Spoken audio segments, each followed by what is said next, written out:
All right, I'm going to answer a really good question, which is how to make canapes. The first question is, what is a canopy? A canopy is a little piece of some kind of bread or cracker or toast with a little bit of food on it that's typically served as an hors d'oeuvre, which is not to be confused with an appetizer. This is something that you eat before dinner would begin, okay? I'm going to show you how to make classic round white toast bread canapes. I think we're going to do 3 or 4 different flavors. It begins by taking frozen square white sandwich bread, which is what I have in front of me, and cutting out the circles of the canapes. And we're going to toast them off in the oven. And that's going to take a little time. We're going to have a time-elapsed video here. I think we can do 2 at a time here when it's frozen. It's much easier to cut, and it cuts very cleanly when it's frozen, and that's why I recommend that. You can cut them when they're not frozen, but it can be painful. These, of course, you can dry out and put in your food processors or for breadcrumbs some other time. I think we're probably going to end up making here, I don't know, possibly 15. We'll make about 15 canapes, maybe 5 of each, so you can see how they all lay out for your final presentation on your serving tray. This, of course, is the first step to a multi-step project, which is making canapes. Inexpensive, very nice, always beautiful. People always love them. Must be made, of course, the same day. The toast you can make the day before, but the actual assembly of the canapes must take place the day they're going to be served, and preferably just a short period of time before they're served. We'll get into that a little later when we're putting the assembly together, and I'll give you some pointers on making sure that they come out perfect and everybody loves them. Of course, you can cut your breads in many different shapes or sizes, and you can also serve your canapes warm. There are different kinds. You put a little garlic butter and throw some squidge of goat cheese. You pop them in the oven. There's versions of this, but today we're going to concentrate on how to assemble and make a cold one. Okay, so there's the bread. I'm going to pop it in the oven, and I'm going to toast it, carefully watching it so that it doesn't get completely dehydrated, because then it will crumble. You want it to be toasted enough where there's just barely a little bit of softness left in the middle of this piece of toast, but not much. Again, if you toast it too much, it'll crumble. So let's pop it in, and I will bring it out and show you probably in about 5 or 10 minutes. Now, you can toast it directly under a broiler, but if you do that, then you'll still have to put it back in the oven to dehydrate a little bit, because it will toast quickly and get brown, but the insides will be still too soft. So let's let it toast in the oven for 5, 10, 15 minutes. We'll take a look. I have it at 400 degrees in a convection oven. So I'll be right back now in a few minutes. Okay, I'm the canopy maker. I got the toast. I pulled it out of the oven. Richard, if you can come down here and give them a look. This is how the toast was toasted. And I have been making some little canapes here, and I have 3 different kinds that I have, and I made 4 of each of them already. I'm going to make 2 more of each of these same and walk you through them a little bit. So God forbid you should have to stand there and watch me make them. I have one with, they all have a little mayonnaise in the bottom of them. I have one with cucumber, raw tuna, a little bit of pickled ginger, some sweet soy sauce, which we have a video for, and it's got the little sesame seeds and scallions and a little bit of tomato on it. That's one. Then I have one here that we'll call a vegetarian Mediterranean, if you will, with a little broccoli, black Calamata olive, capers, roasted pepper, and a little bit of basil, and that's on mayonnaise also. And we're going to put some olive oil on that one. And then we have some moderately expensive $35 an ounce caviar, which you should not get. Use the black, cheap lumpfish stuff. But for some reason they were out, so we picked this up. And besides, we were going to eat it anyway, so who cares? How bad can it be?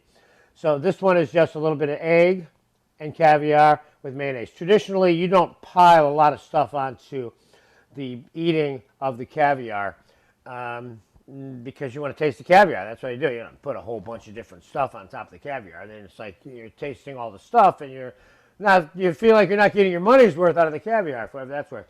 But anyway, the principles and way in which I'm assembling these, if you look at the text recipe and click on that, you'll find that there are no methods and techniques listed. There are assembly processes that are identified for 3 or 4 different varieties that are in the text recipe.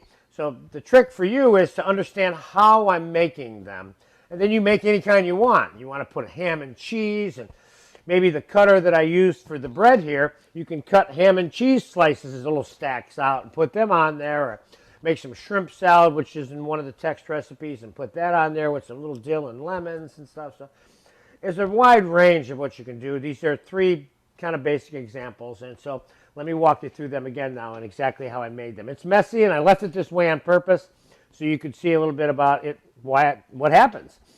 Okay, so I'll take a piece of bread, and I'll put a little mayo on it, and we'll make the caviar one here first. Well, why don't I just put mayo on all of them first, because that's how I suggest that you do it. You don't do these things one at a time. In any case where you can do more than one thing at a time, then you should do it. Kind of save yourself a little bit of time. Not much, but when you're making stuff like canapes. Now this, of course, this is not for your, kid's lunchbox here. These are precious. It's probably the best way I could describe these.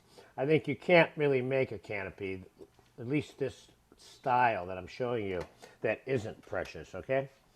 So I used the egg slicer here to cut an egg in here. Let me do that real quick. You can make these in advance now, and then what you can do is you can put them tented and covered up with plastic in the fridge.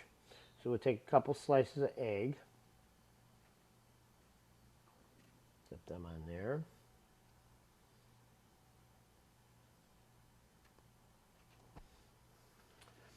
And we'll take a little bit of the caviar. We'll put that on there.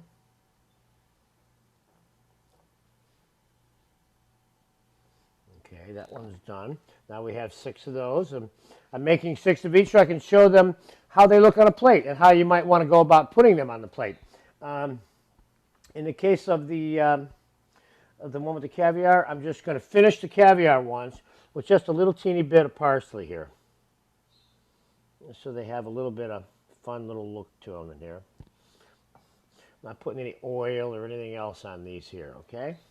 All right, next we have the little vegetarian ones, and I have a little piece of broccoli on each one. God knows we'll be scooping teaspoonfuls of that caviar into our mouths later. I'm going to put a little piece of broccoli on each one. Nice color. Of course, the broccoli has been blanched in boiling water. Just go to the vegetable class, and we have all kinds of blanching techniques there. We'll show you how to do that. And then we'll take a little bit of the Calamata olive, put that on there.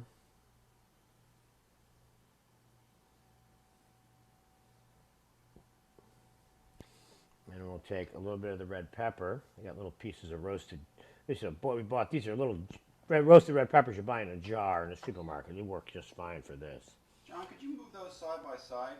These here? Yeah. How's that? Okay. Thank you. And now we're going to put some capers on there.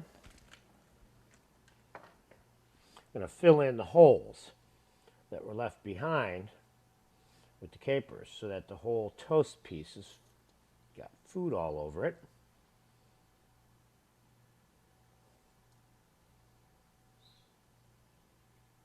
Okay.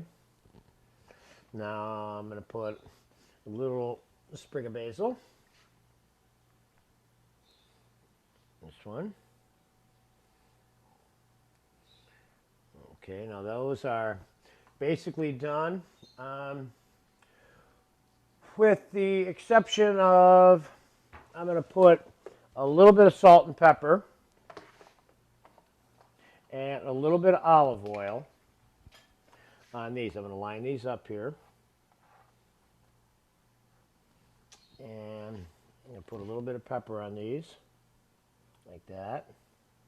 A little bit of salt, not too much. Remember, capers and Calamata olives have got salt in them too. And I put a little bit of olive oil on these, extra virgin.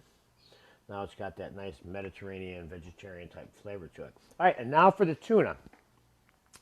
I have a little piece of some sushi quality tuna here. What I did was just kind of diced it up.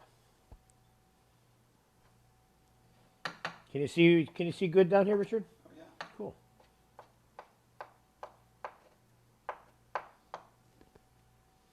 Okay. Now we're gonna put a little pile of tuna on each one, like that. And I put a little piece of pickled ginger on the top of each one like that. Then I took a little bit of the sweet soy so the stuff would stick to it, also for taste, obviously. And you'll notice how I'm making them over here. We're not making them on the plate we're going to serve. I'm going to have a mess all over the plate. I'd rather have the mess over here. I put a little bit of scallion on there. Then I have a little bit of slices of tomato here. And we'll put a little bit of sliced tomato on here. And I'm going to hit these with little sesame seeds here also. Aren't those cute? They're beautiful. I'll tell you, we can't wait for this little particular tape to be over because we want to eat these. Make no mistake about it. Okay, putting them on the plate. Sounds simple, and it is. One little pointer I would like to point out to you is that rather than lining them up as their own, I would alternate them onto your serving plate, being sure that they're not touching each other and that there's a little bit of space in between them. Don't crowd the plate.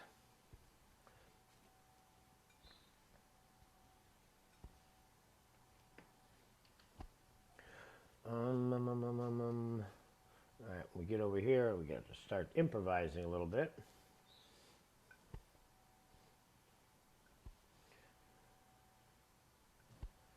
Well, let's get some more tuna on here. Now you can certainly use paper doilies. Can you get a close-up on that one now, Richard? A very pretty little plate. You can use paper doilies, or you can use a white cloth napkin, or you can use a straight plate. You can see that it works all by itself. All right, come on back up here to me. Now, there you go. There are some canapes. You make them any way you want. Now, you may want to flavor the mayonnaise. You may want to not use the mayonnaise. You may want to do stuff like this, for example. Like, let's say, I just want to give you an idea of some of the flexibility on these.